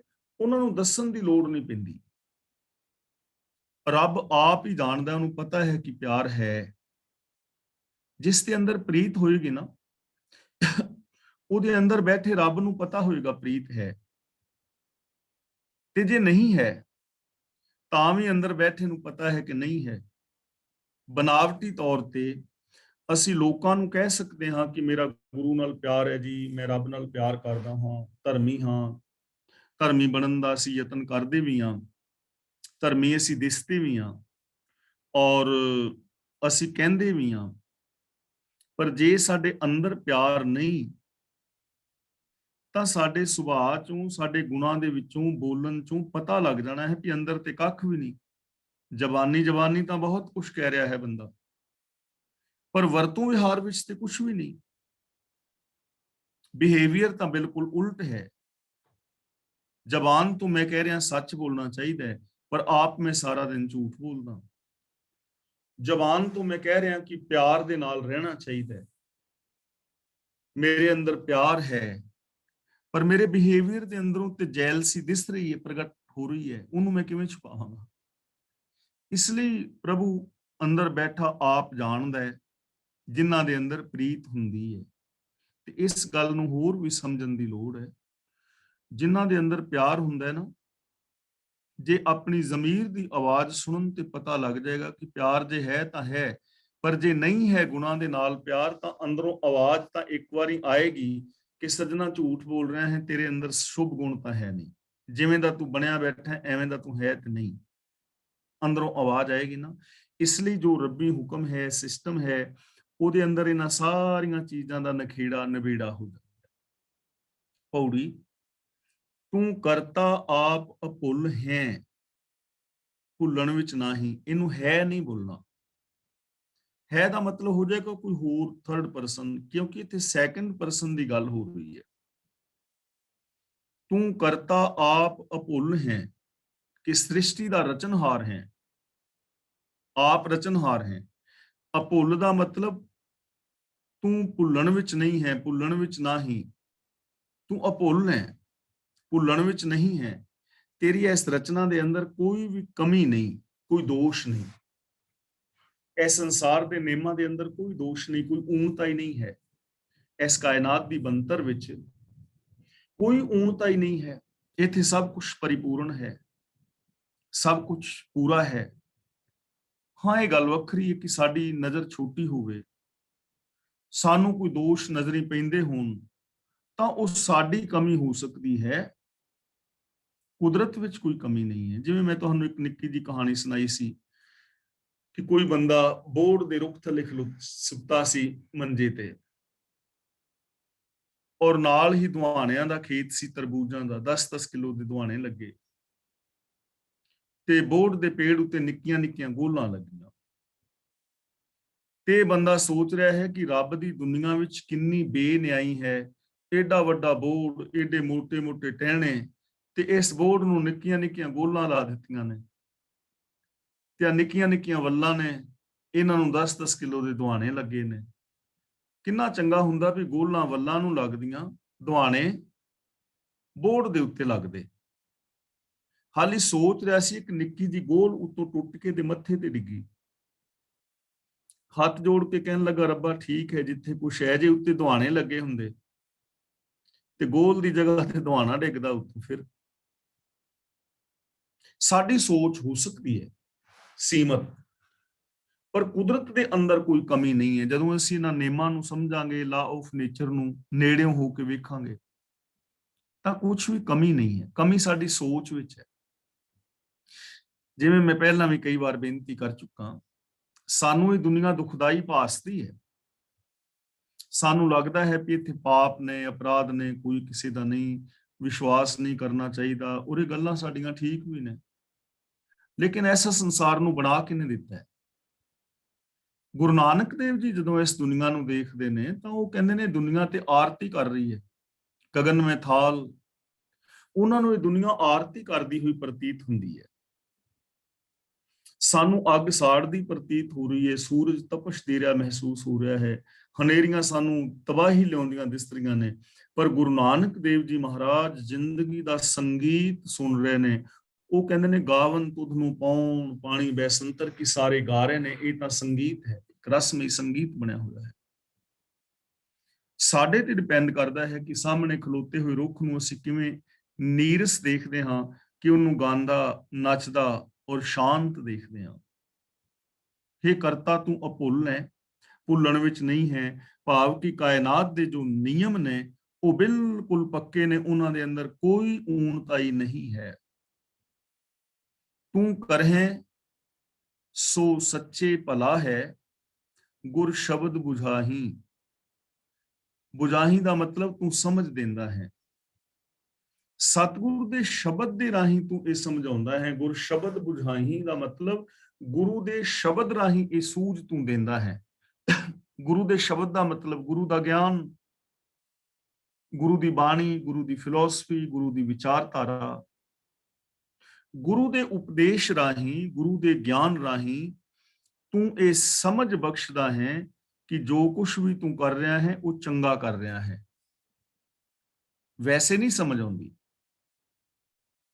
ਗੁਰੂ ਦੇ ਗਿਆਨ ਰਾਹੀਂ, ਸ਼ਬਦ ਰਾਹੀਂ ਸਾਨੂੰ ਸਮਝ ਆਉਂਦੀ ਹੈ ਕਿ ਜੋ ਕੁਝ ਵੀ ਤੂੰ ਕਰ ਰਿਹਾ ਹੈ ਉਹ ਚੰਗਾ ਕਰ ਰਿਹਾ ਹੈ। ਇੱਥੇ ਕੁਝ ਮਾੜਾ ਨਹੀਂ ਹੋ ਰਿਹਾ। ਰੱਬੀ ਰਜ਼ਾ ਦੇ ਵਿੱਚ, ਨੇਮਾਂ ਦੇ ਅੰਦਰ ਕੁਝ ਵੀ ਮਾੜਾ ਨਹੀਂ ਹੋ ਰਿਹਾ। ਹਾਂ, ਸਾਡੇ ਸੀਮਤ ਸਵਾਰਥ ਨੇ, ਉਹਨਾਂ ਕਰਕੇ ਸਾਨੂੰ ਕੋਈ ਚੀਜ਼ ਮਾੜੀ ਲੱਗ ਸਕਦੀ ਹੈ। ਇਹ ਸਾਡੀ ਪ੍ਰੋਬਲਮ ਹੈ, ਕੁਦਰਤ ਦੀ ਨਹੀਂ। ਜਦੋਂ ਪੂਰੀ ਕਾਇਨਾਤ ਨੂੰ ਵੇਖੋਗੇ, ਸਮੁੱਚਤਾ ਦੇ ਅੰਦਰ ਕਿਸੇ ਚੀਜ਼ ਨੂੰ ਦੇਖੋਗੇ, ਤਾਂ ਉੱਥੇ ਕੁਝ ਵੀ ਅਧੂਰਾ ਨਹੀਂ ਹੋਏਗਾ, ਉੱਥੇ ਸਾਰਾ ਕੁਝ ਪਰਿਪੂਰਨ ਹੋਏਗਾ। ਪਰ ਇਹਦੀ ਸਮਝ ਗੁਰੂ ਸ਼ਬਦ ਮੁਤਾਬਕ ਜ਼ਿੰਦਗੀ ਜੀਵਿਆਂ ਮਿਲਦੀ ਹੈ। ਜੇ ਹੁਣ ਸਾਰੇ ਲੋਕ ਗੁਰਬਾਣੀ ਨੂੰ ਸਮਝਣ, ਗੁਰਬਾਣੀ ਮੁਤਾਬਕ ਜ਼ਿੰਦਗੀ ਜੀਣ, ਤਾਂ ਹਕੀਕਤ ਹੈ ਲਾ ਆਫ ਨੇਚਰ ਨੂੰ ਲੋਕ ਫੋਲੋ ਕਰਨਗੇ। ਪਵਨ ਗੁਰੂ, ਪਾਣੀ ਪਿਤਾ, ਮਾਤਾ ਧਰਤ ਮਹਤ ਦਾ ਸੰਦੇਸ਼ ਔਰ ਆਦੇਸ਼ ਪ੍ਰਗਟ ਹੋਏਗਾ। ਫਿਰ ਲੋਕ ਇੱਕ ਦੂਜੇ ਦੇ ਨਾਲ ਭੈਣਾ ਭਰਾਵਾਂ ਵਾਲਾ ਵਰਤਾਵ ਕਰਨਗੇ, ਕਲਾਸ ਫੈਲੋ ਵਾਲਾ ਵਰਤਾਵ ਕਰਨਗੇ। ਕੈਸਾ ਸੁੰਦਰ ਸੰਸਾਰ ਹੋ ਜਾਏਗਾ। ਔਰ ਐਸਾ ਹੋ ਸਕਦਾ ਹੈ, ਪੋਸੀਬਿਲਿਟੀ ਹੈ, ਜੇ ਅਸੀਂ ਇੱਕ ਦੂਜੇ ਨਾਲ ਲੜ ਸਕਦੇ ਹਾਂ, ਈਰਖਾ ਦਵੇਸ਼ ਕਰ ਸਕਦੇ ਹਾਂ, ਅਦਾਲਤਾਂ ਵਿੱਚ ਕੇਸ ਲੜ ਸਕਦੇ ਹਾਂ, ਕਿੰਨਾ ਔਖਾ ਹੋ ਕੇ, ਤੇ ਕੀ ਅਸੀਂ ਜੇ ਚਾਹੀਏ ਤੇ ਇੱਕ ਦੂਜੇ ਨਾਲ ਪ੍ਰੇਮ ਨਾਲ ਨਹੀਂ ਰਹਿ ਸਕਦੇ? ਪ੍ਰੇਮ ਨਾਲ ਰਹਿਣਾ ਤੇ ਹੋਰ ਸੌਖਾ ਹੈ, ਸੱਚ ਬੋਲਣਾ ਤੇ ਹੋਰ ਸੌਖਾ ਹੈ, ਪਰ ਬੰਦਾ ਰਹਿਣਾ ਹੀ ਨਹੀਂ ਚਾਹ ਰਿਹਾ ਨਾ, ਇਹ ਚੀਜ਼ ਨੂੰ ਸਮਝ ਨਹੀਂ ਪਾ ਰਿਹਾ। ਗੁਰੂ ਦੇ ਸ਼ਬਦ ਰਾਹੀਂ ਸਾਨੂੰ ਸਮਝ ਆਏਗੀ, ਗਿਆਨ ਰਾਹੀਂ ਜਦੋਂ ਅਸੀਂ ਗਿਆਨ ਦੀ ਸਹੀ ਵਰਤੋਂ ਕਰਾਂਗੇ, ਫਿਰ ਸਾਨੂੰ ਸਮਝ ਆਏਗੀ ਯਾਰ ਅਸੀਂ ਲੜਨ ਉੱਤੇ ਕਿੰਨੀ એનર્ਜੀ ਲਗਾ ਰਹੇ ਹਾਂ, ਇੰਨੀ એનર્ਜੀ ਲੜਨ ਤੇ ਇਸ એનર્ਜੀ ਦਾ ਜੇ 10ਵਾਂ ਹਿੱਸਾ ਵੀ ਅਸੀਂ ਪ੍ਰੇਮ ਕਰਨ ਤੇ ਲਾਈਏ, ਜ਼ਿੰਦਗੀ ਤਾਂ ਸਾਡੀ ਸੌਖੀ ਹੋ ਜਾਏਗੀ। ਅਸੀਂ ਲੜ ਰਹੇ ਹਾਂ, ਕਿੰਨੀ ਚੀਕ ਚੀਕ ਕੇ ਬੋਲਦੇ ਹਾਂ, ਸਾਰੇ ਮਹੱਲੇ ਦੇ ਵਿੱਚ ਆਵਾਜ਼ ਜਾਂਦੀ ਜਦੋਂ ਅਸੀਂ ਲੜਦੇ ਹਾਂ, ਘਰਦਿਆਂ ਨਾਲ ਲੜਦੇ ਹੋਈਏ ਤਾਂ।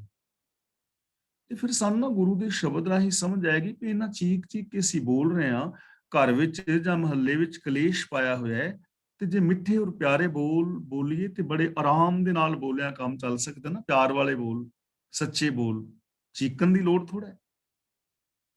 ਪਿਆਰ ਵਾਲੇ ਬੋਲ ਬੋਲਣ ਲਈ ਚੀਕਣ ਦੀ ਕੀ ਲੋੜ ਹੈ? ਸੱਚੇ ਬੋਲ ਬੋਲਣ ਵਾਸਤੇ ਚੀਕਣ ਦੀ ਕੀ ਲੋੜ ਹੈ? ਆਰਾਮ ਨਾਲ ਸੱਚ ਬੋਲੋ, ਪਿਆਰ ਵਾਲੇ ਬੋਲ ਰਹੋ, ਸ਼ਾਂਤ ਰਹੋ, ਸਮਝ ਆ ਜਾਏਗੀ ਨਾ, ਗੁਰੂ ਸ਼ਬਦ ਰਾਹੀਂ ਆਏਗੀ ਕਿ ਐਸੀ ਜ਼ਿੰਦਗੀ ਹੋ ਸਕਦੀ ਹੈ। ਫਿਰ ਸਾਨੂੰ ਸਮਝ ਆ ਜਾਏਗੀ ਕਿ ਜੋ ਕੁਝ ਕਰਤਾ ਕਰ ਰਿਹਾ ਹੈ ਨਾ ਕੁਦਰਤ ਦੇ ਅੰਦਰ, ਇਹ ਸਾਰਾ ਕੁਝ ਭਲਾ ਹੈ। ਜੇ ਬਰਸਾਤਾਂ ਪੈ ਰਹੀਆਂ ਨੇ, ਗਰਮੀ ਆ ਰਹੀ ਹੈ, ਸਰਦੀ ਆ ਰਹੀ ਹੈ, ਸਨੋ ਪੈ ਰਹੀ ਹੈ, ਤਾਂ ਇਹਨਾਂ ਸਾਰੀਆਂ ਚੀਜ਼ਾਂ ਦਾ ਕੁਝ ਮਕਸਦ ਹੈ। ਇਹ ਐਵੇਂ ਨਹੀਂ ਹਨ, ਇਹਨਾਂ ਦਾ ਜੋ ਕੁਝ ਵੀ ਹੋ ਰਿਹਾ ਹੈ ਉਹ ਕੁਦਰਤ ਦੇ ਅੰਦਰ ਸਾਰਾ ਕੁਝ ਭਲਾ ਹੋ ਰਿਹਾ ਹੈ। ਤੂੰ ਕਰਨ ਕਾਰਨ ਸਮਰੱਥ ਹੈ, ਦੂਜਾ ਕੋ ਨਾਹੀ। ਕਰਨ ਦਾ ਮਤਲਬ ਹੈਗਾ ਜਗਤ, ਪਰਪੰਚ ਦਾ ਮੂਲ ਹੈ। ਇਸ ਕਰਨ ਜਗਤ ਦਾ ਕਾਰਨ ਤੂੰ ਹੈ, ਮੂਲ ਤੂੰ ਹੈ, तेरा कोई शरीक नहीं है, तू आप ही आप है और समर्था वाला है। तू करण कारण समर्थ है, सृष्टि दे प्रपंच दा मूल तू है, आप ही तू समर्था वाला है। दूजा को नहीं, दूजा तेरे बराबर दा कोई नहीं है इस दुनिया विच जो तेरी बराबरी करे। जिवें ਅਸੀਂ ਬਹੁਤ ਸਾਰੇ ਦੇਵੀ ਦੇਵਤਿਆਂ ਨੂੰ ਰੱਬ ਦੇ ਬਰਾਬਰ ਲਿਆ ਖਿਲਾਰਦੇ ਹਾਂ ਕਿ ਕੋਈ ਦੇਵਤਾ ਸ੍ਰਿਸ਼ਟੀ ਰਚ ਰਿਹਾ ਹੈ, ਕੋਈ ਪਾਲ ਰਿਹਾ ਹੈ, ਕੋਈ ਮਾਰ ਰਿਹਾ ਹੈ ਹੀ ਨਹੀਂ ਕੁਛ ਐਸਾ ਕਰਨ ਵਾਲਾ ਹੋਰ। ਜਿਵੇਂ ਅਸੀਂ ਆ ਬਾਬਿਆਂ ਨੂੰ ਬਰਾਬਰ ਲਿਆ ਕੇ ਰੱਬ ਦੇ ਬਿਠਾ ਦਿੱਤਾ ਨਾ, ਕਰਾਮਾਤਾਂ ਦੇ ਕੇ ਕਿ ਫਲਾਂ ਬਾਬਾ ਜੀ ਲੰਗਰ ਘਟ ਗਿਆ, ਸੰਗਤਾਂ ਆ ਗਈਆਂ, ਬਰਸਾਤ ਪੈਣ ਲੱਗ ਗਈ, ਹਨੇਰੀ ਝੁੱਲਦੀ ਸੀ ਪਈ, ਤੇ ਪ੍ਰਸ਼ਾਦੇ ਬੱਚੇ ਸਨ 5-7 ਤੇ ਸਬਜ਼ੀ ਦਾਲ ਥੋੜੀ ਜੀ। ਬਾਬਾ ਜੀ ਨੂੰ ਦੱਸਿਆ ਤੇ ਬਾਬਾ ਜੀ ਨੇ ਕਿਹਾ ਵੀ ਉੱਤੇ ਬਸ ਰੁਮਾਲਾ ਦੇ ਦਿਓ ਤੇ ਚੱਕ ਚੱਕ ਕੇ ਵਰਤਾਈ ਜਾਓ, ਛਕਾਈ ਜਾਓ। ਬਸ ਰੁਮਾਲੇ ਥੱਲੋਂ ਕੱਢੀ ਗਏ ਤੇ ਉਹ 5 ਪ੍ਰਸ਼ਾਦੇ ਹੀ ਟੋਕਰਿਆਂ ਦੇ ਟੋਕਰੇ ਬਣ ਗਏ ਤੇ ਪਾਈਆ ਦਾਲ ਜਿਹੜੀ ਸੀ ਉਹਦੇ ਵਿੱਚੋਂ ਦਾਲ ਨਿਕਲਦੀ ਆਵੇ, ਕਦੇ ਮੁੱਕੀ ਹੋਈ ਨਹੀਂ।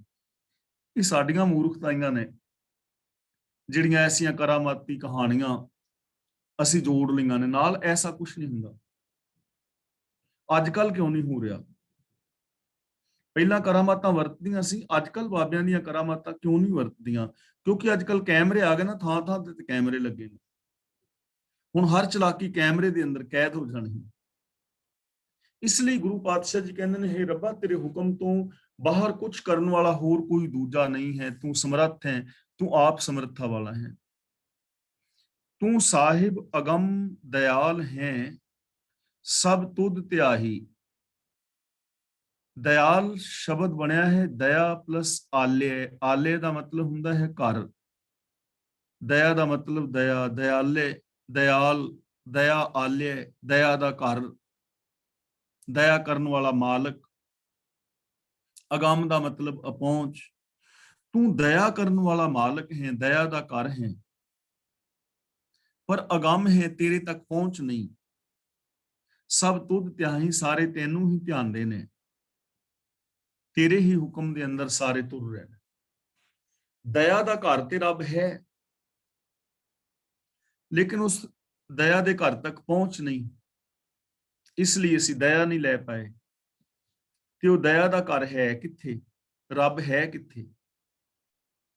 ਤਾਂ ਸਾਨੂੰ ਕਹਿਣਾ ਪੈਣਾ ਕਿ ਸਾਰਿਆਂ ਦੇ ਅੰਦਰ ਘਟ ਘਟ ਮੈਂ ਹਰ ਜੂ ਵਸੇ। ਇਹਦਾ ਮਤਲਬ ਦਇਆ ਦਾ ਭੰਡਾਰਾ ਅੰਦਰ ਹੈ ਨਾ ਸਾਡੇ,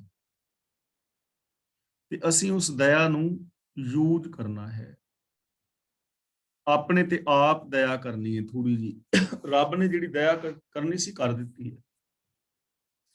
ਰੱਬ ਨੇ ਸੰਸਾਰ ਬਣਾ ਦਿੱਤਾ। ਦੇਖੋ ਕਿੱਡਾ ਵੱਡਾ ਖਲ ਜਗਨ ਹੈ, ਆਕਾਸ਼ ਗੰਗਾਵਾਂ, ਖੰਡ ਮੰਡਲ ਬ੍ਰਹਿਮੰਡ, ਗ੍ਰਹਿ ਨਕਸ਼ਤਰ ਤਾਰੇ ਸਿਆਰੇ ਸਿਤਾਰੇ, ਅਨੰਤ ਪਸ਼ੂ ਪੰਛੀ ਵਨਸਪਤੀ, ਧਰਤੀਆਂ ਚੰਦਰਮਾ।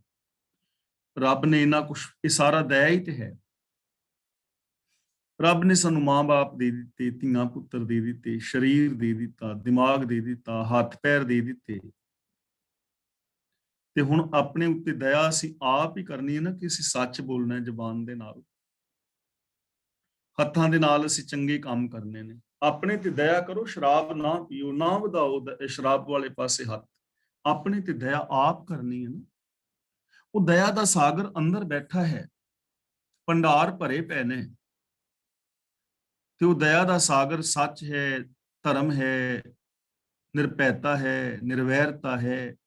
ਇਹ ਸਾਰੇ ਗੁਣ ਸਾਡੇ ਅੰਦਰ ਮੌਜੂਦ ਨੇ, ਤੇ ਇਹਨਾਂ ਨੂੰ ਯੂਜ਼ ਕਰੋ, ਇਹਨਾਂ ਨੂੰ ਵਰਤੋਂ ਵਿੱਚ ਲਓ, ਇਸ ਦਇਆ ਨੂੰ ਵਰਤੋ। ਦਇਆ ਤੇ ਰੱਬ ਨੇ ਕੀਤੀ ਹੈ। ਕਿਹੜਾ ਵੱਡਾ ਦਿਮਾਗ ਦਿੱਤਾ ਹੈ ਨਾ ਰੱਬ ਨੇ, ਦਇਆ ਕਰਕੇ ਹੀ ਦਿੱਤਾ ਹੈ। ਤਾਂ ਇਸ ਦਿਮਾਗ ਦੀ ਵਰਤੋਂ ਚੰਗੇ ਵਾਸਤੇ ਕਰੋ, ਇਹੀ ਰੱਬ ਦੀ ਦਇਆ ਹੈ। ਲੇਕਿਨ ਅਪਹੁੰਚ ਹੈ। ਅਪਹੁੰਚ ਕਿਉਂ ਹੈ? ਕਿਉਂਕਿ ਅਸੀਂ ਉਦ ਤੱਕ ਪਹੁੰਚ ਕਰ ਹੀ ਨਹੀਂ ਰਹੇ। ਸੱਚ ਸਾਡੇ ਅੰਦਰ ਹੈ, ਅਸੀਂ ਸੱਚ ਨੂੰ ਯੂਜ਼ ਨਹੀਂ ਕਰ ਰਹੇ, ਤਾਂ ਸਾਡੇ ਤੋਂ ਅਪਹੁੰਚ ਹੀ ਹੋਇਆ ਨਾ। हे ਪ੍ਰਭੂ, ਸਾਰੀ ਕਾਇਨਾਤ ਤੇਰੇ ਹੁਕਮ ਦੇ ਅੰਦਰ ਚੱਲ ਰਹੀ ਹੈ। ਤੂੰ ਦਇਆ ਦਾ ਸਾਗਰ ਹੈ, ਤੂੰ ਸੰਸਾਰ ਦਾ ਮਾਲਕ ਹੈ, ਪਰ ਮਨੁੱਖ ਦੀ ਪਹੁੰਚ ਤੋਂ ਪਰੇ ਹੈ, ਸਾਡੀ ਸੋਚ ਤੋਂ ਪਰੇ ਹੈ। ਸਭ ਜੀ ਤੇਰੇ, ਤੂੰ ਸਬਸ ਦਾ, ਤੂੰ ਸਭ ਛਡਾਹੀ। ਸਭ ਜੀ ਤੇਰੇ, ਕਿ ਸਾਰੇ ਜਿੰਨੇ ਵੀ ਜੀ ਜੰਤ ਨੇ, ਇਹ ਸਾਰੇ ਤੇਰੇ ਨੇ। ਤੂੰ ਸਬਸ ਦਾ, ਤੇ ਤੂੰ ਸਾਰਿਆਂ ਦਾ ਹੈ, ਤੇਰੇ ਵਾਸਤੇ ਕੋਈ ਬੇਗਾਨਾ ਨਹੀਂ, ਨਾ ਕੋਈ ਵੈਰੀ ਨਹੀਂ ਬੇਗਾਨਾ। ਤੇਰੇ ਵਾਸਤੇ ਕੋਈ ਵੈਰੀ ਨਹੀਂ, ਤੇਰੇ ਵਾਸਤੇ ਕੋਈ ਬੇਗਾਨਾ ਨਹੀਂ, ਤੂੰ ਸਾਰਿਆਂ ਦਾ ਹੈ, ਤੇ ਸਾਰੇ ਜੀ ਤੇਰੇ ਨੇ। ਤੂੰ ਸਭ ਛਡਾਹੀ। ਛਡਾਹੀ ਦਾ ਮਤਲਬ ਛਡਾ ਲੈਣਾ ਹੈ। ਜੋ ਵੀ ਤੇਰੇ ਚਰਨਾਂ ਦੀ ਸ਼ਰਨ ਵਿੱਚ ਆਉਂਦਾ, ਤੂੰ ਸਾਰਿਆਂ ਨੂੰ ਦੁੱਖਾਂ ਤੋਂ ਛਡਾ ਲੈਣਾ, ਸਾਰਿਆਂ ਨੂੰ ਛਡਾਉਣ ਦੇ ਸਮਰੱਥ ਹੈ। ਸਾਰੇ ਜੀਵ ਤੇਰੇ ਨੇ, ਤੂੰ ਸਾਰਿਆਂ ਦਾ ਹੈ, ਤੂੰ ਸਾਰਿਆਂ ਨੂੰ ਹੀ ਦੁੱਖਾਂ ਤੋਂ ਛਡਾਉਂਦਾ ਹੈ। ਤੇ ਜੇ ਬੰਦਾ ਆਪ ਫਿਰ ਦੁੱਖਾਂ ਵੱਲ ਭੱਜ ਕੇ ਜਾਏ, ਦੇਖੋ ਗੁਰੂ ਸਾਨੂੰ ਛਡਾਉਂਦਾ ਹੈ ਨਾ ਦੁੱਖਾਂ ਤੋਂ, ਕਿ ਝੂਠ ਨਾ ਬੋਲੋ, ਈਰਖਾ ਨਾ ਕਰੋ, ਇੱਕ ਦੂਜੇ ਦੇ ਨਾਲ ਨਾ ਲੜੋ, ਹੰਕਾਰ ਨਾ ਕਰੋ, ਆਚਰਨ ਤੋਂ ਨਾ ਗਿਰੋ, ਚੰਗੇ ਕਰਮ ਕਰੋ। ਗੁਰੂ ਤਾਂ ਸਾਨੂੰ ਬਚਾ ਰਿਹਾ ਹੈ, ਨਹੀਂ ਤੇ ਦੁੱਖਾਂ ਵਿੱਚ ਪੈ ਜਾਓਗੇ। ਤੇ ਜੇ ਅਸੀਂ ਗੁਰੂ ਤੋਂ ਆਪਣੀ ਬਾਹ ਛਡਾ ਕੇ ਫਿਰ ਦੁੱਖਾਂ ਵਿੱਚ ਪਵੀਏ, ਜਾ ਕੇ ਬੱਚਾ ਅੱਗ ਨੂੰ ਫੜੇ ਕਿ ਮੈਂ ਤੇ ਅੱਗ ਵਿੱਚ ਸੜ ਕੇ ਮਰਨਾ, ਉਹਨੂੰ ਕੌਣ ਬਚਾਏ? ਇੱਕ ਬੰਦਾ ਤੇ ਟਾਰਚ ਲੱਭ ਰਿਹਾ ਹੈ ਕਿ ਮੈਂ ਰਾਤ ਨੂੰ ਜਾਣਾ ਹੈ ਕਿਤੇ, ਮੈਂ ਖੂਹ ਖਾਤੇ ਚ ਨਾ ਡਿੱਗ ਪਵਾਂ, ਹਨੇਰਾ ਹੈ। ਤੇ ਦੂਜਾ ਬੰਦਾ ਟਾਰਚ ਲੱਭ ਰਿਹਾ ਹੈ ਕਿ ਮੈਨੂੰ ਟਾਰਚ ਦਿਓ, ਮੈਂ ਖੂਹ ਲੱਭ ਕੇ ਖੂਹ ਚ ਛਾਲ ਮਾਰ ਕੇ ਆਤਮ ਹੱਤਿਆ ਕਰਨੀ ਹੈ। ਉਹਨੂੰ ਹੁਣ ਕੌਣ ਬਚਾਏ? ਅੱਜ ਬਚਾ ਲੋਗੇ, ਕੱਲ ਨੂੰ ਫਿਰ ਮਰੇਗਾ। ਤਾਂ ਰੱਬ ਤਾਂ ਸਾਨੂੰ ਛਡਾਉਂਦਾ ਹੈ ਦੁੱਖਾਂ ਤੋਂ, ਪਰ ਅਸੀਂ ਆਪ ਹੀ ਛੁੱਟ ਕੇ ਤੇ ਦੁੱਖਾਂ ਵਾਸਤੇ ਪਿੰਜਰੇ ਵਿੱਚ ਪੈਂਦੇ ਹਾਂ, ਦੁੱਖਾਂ ਦੇ ਜੰਜਾਲ ਵਿੱਚ ਫਸਦੇ ਹਾਂ, ਮਾੜੇ ਕਰਮ ਕਰਦੇ ਹਾਂ। ਰੱਬ ਸਾਰਿਆਂ ਦਾ ਹੈ, ਸਾਰੇ ਰੱਬ ਦੇ ਨੇ, ਔਰ ਜੋ ਰੱਬ ਦੇ ਚਰਨਾਂ ਦੀ ਸ਼ਰਨ ਲੈਂਦਾ ਹੈ, ਰੱਬ ਉਹਨਾਂ ਸਾਰਿਆਂ ਨੂੰ ਹੀ ਦੁੱਖਾਂ ਤੋਂ, ਵਿਕਾਰਾਂ ਤੋਂ, ਪਾਪਾਂ ਤੋਂ ਬਚਾ ਲੈਂਦਾ ਹੈ। ਔਰ ਉਹ ਜਿਹੜਾ ਹੈ ਸ਼ਰਨੀ ਆਉਂਦਾ ਹੈ, ਉਹ ਇਹਨਾਂ ਦੁੱਖਾਂ ਵਿਕਾਰਾਂ ਤੋਂ ਬਚ ਜਾਂਦਾ ਹੈ। ਤਾਂ ਪ੍ਰਭੂ ਸਾਨੂੰ ਸਾਰਿਆਂ ਨੂੰ ਦੁੱਖਾਂ ਤੋਂ ਬਚਾਉਣਾ ਚਾਹੁੰਦਾ ਹੈ। ਰੱਬ ਨੇ ਇਸ ਸੰਸਾਰ ਦੇ ਅੰਦਰ ਸੁੱਖਾਂ ਦੇ ਸਾਰੇ ਸਾਧਨ ਪੈਦਾ ਕੀਤੇ ਨੇ। ਜੋ ਵੀ ਮਨੁੱਖ ਨੂੰ ਸੁੱਖਾਂ ਲਈ ਚਾਹੀਦਾ ਹੈ, ਧਰਤੀ ਹੈ, ਹਵਾ ਹੈ, ਅੱਗ ਹੈ, ਪਾਣੀ ਹੈ, ਹਜ਼ਾਰਾਂ ਕਿਸਮ ਦਾ ਅੰਨ ਹੈ, ਜਲ ਹੈ, ਹਜ਼ਾਰਾਂ ਕਿਸਮ ਦੀ ਵਨਸਪਤੀ ਹੈ, ਫੁੱਲ ਨੇ, ਫਲ ਨੇ। ਫਿਰ ਬੰਦੇ ਦੇ ਕੋਲ ਅਕਲ ਹੈ, ਇਹਨਾਂ ਫੁੱਲਾਂ ਤੋਂ, ਫਲਾਂ ਤੋਂ ਕਈ ਕਿਸਮ ਦੀਆਂ ਡਿਸ਼ ਵਗੈਰਾ ਆਪਣੇ ਵਾਸਤੇ ਹੋਰ ਬਣਾ ਸਕਦਾ ਹੈ, ਦਿਮਾਗ ਨਾਲ ਬਹੁਤ ਕੁਝ ਸੋਚ ਸਕਦਾ ਹੈ, ਇਹਦੇ ਕੋਲ ਸਮਰੱਥਾ ਹੈ, ਇਹਦੇ ਕੋਲ ਪਾਵਰ ਹੈ। ਕੋਈ ਵੀ ਤਾਂ ਐਸੀ ਚੀਜ਼ ਨਹੀਂ ਜਿਹੜੀ ਸਾਨੂੰ ਸੁੱਖ ਲਈ ਚਾਹੀਦੀ ਹੋਵੇ ਤੇ ਇਸ ਦੁਨੀਆ ਵਿੱਚ ਨਾ ਹੋਵੇ, ਹਰ ਸ਼ੈ ਮੌਜੂਦ ਹੈ। ਫਿਰ ਕੋਈ ਵੀ ਐਸਾ ਗੁਣ ਨਹੀਂ ਜਿਹਨੂੰ ਅਸੀਂ ਅਪਣਾਉਣਾ ਚਾਹੁੰਦੇ ਹੋਈਏ ਤੇ ਅਸੀਂ ਅਪਣਾ ਨਾ ਸਕਦੇ ਹੋਈਏ, ਸਾਡੀ ਪਹੁੰਚ ਵਿੱਚ ਨਹੀਂ।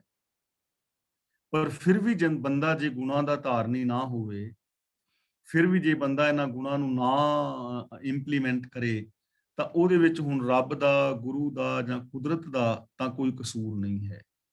ਇਹ ਕਸੂਰ ਸਾਡਾ ਆਪਣਾ ਹੈ। ਤਾਂ ਇਹਨਾਂ ਸ਼ਬਦਾਂ ਔਰ ਸ਼ਲੋਕਾਂ ਰਾਹੀਂ ਗੁਰਦੇਵ ਪਾਤਸ਼ਾਹ ਜੀ ਨੇ ਸਾਨੂੰ ਐਸੀ ਸਿੱਖਿਆ ਦਿੱਤੀ ਹੈ ਕਿ ਇਹ ਸੰਸਾਰ ਦੇ ਅੰਦਰ ਪ੍ਰਭੂ ਵਿਆਪਕ ਹੈ, ਹਰ ਸ਼ੈ ਉਹਦੇ ਹੁਕਮ ਦੇ ਅੰਦਰ ਚੱਲਦੀ ਹੈ। ਉਹਦੇ ਹੁਕਮ ਦੀ ਸੂਝ ਸਮਝ ਸਾਨੂੰ ਗੁਰੂ ਰਾਹੀਂ ਆਉਂਦੀ ਹੈ, ਜੋ ਗੁਰੂ ਦੇ ਰਾਹਾਂ ਤੇ ਚੱਲ ਕੇ ਸ਼ੁਭ ਗੁਣਾਂ ਦੇ ਨਾਲ ਆਪਣੀ ਪ੍ਰੀਤ ਬਣਾ ਲੈਂਦੇ ਨੇ। ਉਹਨਾਂ ਦੇ ਜੀਵਨ ਦੇ ਅੰਦਰ ਖੁਸ਼ੀਆਂ, ਖੇੜੇ, ਆਨੰਦ ਔਰ ਪ੍ਰਸੰਨਤਾ ਆ ਜਾਂਦੀ ਹੈ। ਤੇ ਜਿਹੜੇ ਗੁਰੂ ਗਿਆਨ ਤੋਂ ਵਾਂਝੇ ਰਹਿ ਜਾਂਦੇ ਨੇ ਭਾਈ, ਉਹ ਦੁੱਖਾਂ ਦੇ ਅੰਦਰ ਵਿਲਕਦੇ ਰਹਿੰਦੇ ਨੇ। ਵਾਹਿਗੁਰੂ ਜੀ ਰਹਿਮਤ ਕਰਨ, ਅਸੀਂ ਗੁਰਮਤ ਆਸ਼ੇ ਅਨੁਸਾਰ ਜ਼ਿੰਦਗੀ ਜੀ ਕੇ ਆਪਣੇ ਜੀਵਨ ਨੂੰ ਸਫਲ ਔਰ ਸੁਚੱਜਿਆਂ ਕਰਨ ਦਾ ਯਤਨ ਕਰੀਏ। ਤਾਂ ਅੱਜ ਦੀ ਸਮਾਪਤੀ ਅਸੀਂ ਇੱਥੇ ਕਰਦੇ ਹਾਂ ਜੀ। ਜਿੰਨੇ ਵੀ ਵੀਰ ਭੈਣਾਂ ਤੁਸੀਂ ਕਲਾਸ ਵਿੱਚ ਹੋ, ਜੇ ਕਿਸੇ ਨੇ ਕੋਈ ਸਵਾਲ ਪੁੱਛਣਾ ਹੈ ਤਾਂ ਉਹ ਅਨਮਿਊਟ ਹੋ ਜਾਓ। ਜੇ ਕਿਸੇ ਨੇ ਆਪਣੇ ਵਿਊਜ਼ ਦੇਣੇ ਨੇ ਤਾਂ ਉਹ ਆਪਣੇ ਵਿਊਜ਼ ਵੀ ਦੇ ਸਕਦੇ ਹੋ। ਤੇ ਜਿਹੜੇ ਮੇਰੇ ਵੀਰ ਭੈਣਾਂ ਫੇਸਬੁੱਕ ਤੇ ਸੁਣ ਰਹੇ ਨੇ, ਅਮਰੀਕ ਗੁੱਜਰ, MS ਸਕੂਲੀ, ਮੱਖਣ ਸਿੰਘ, ਸਿਮਰਨ ਕੌਰ, ਗੁਰਮੀਤ ਸਿੰਘ ਤੇ ਹੋਰ ਵੀਰ ਭੈਣਾਂ ਜਿੰਨੇ ਵੀ ਆਪ ਸਰਵਣ ਕਰ ਰਹੇ ਹੋ, ਸਾਰਿਆਂ ਦਾ ਧੰਨਵਾਦ। ਵਾਹਿਗੁਰੂ ਜੀ ਕਾ ਖਾਲਸਾ, ਵਾਹਿਗੁਰੂ ਜੀ।